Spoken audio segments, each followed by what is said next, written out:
the water in that direction. After this, you'll find a graveyard. Again, they wanted a water barrier between themselves and the graveyard. And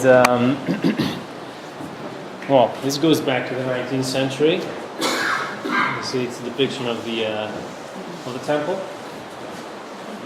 In Solomon, you have the stool on the right, then you see the fortress to the right. And this is where they would keep the scrolls of the Torah. Now, the interesting thing about the synagogue is this.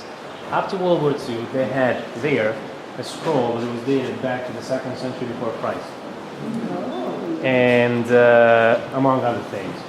And in one of the edges, there was a side remark of a later age. Now, some say it is a few centuries after Paul, but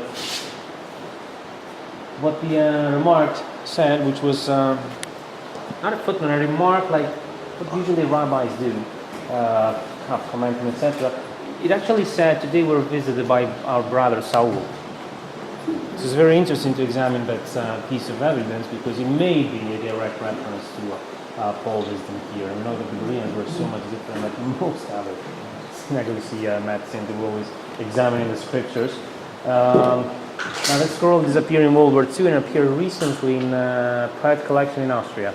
Now, no matter how hard the Greek state and the Jewish community here are trying to take it back, they will not give it. But that again would be very interesting to examine because it would be like the one extra biblical written source of those days that we have for Paul. Those women would sit there.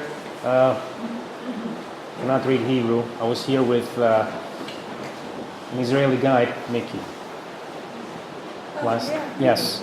And actually Mickey was explaining lots of things. I don't know if you know, Mickey is a Messianic Jew, and we visited the synagogue together, and he was telling me quite a few things that I had no idea about synagogues. For example, he was explaining that what we have here, the 4 inscriptions, are actually the 4 sacred cities, the Jews. But it has to do with the rabbinic, later rabbinic tradition. For example, one of them is the city of Hebron. Of course, you have Jerusalem, etc. James, Yes. if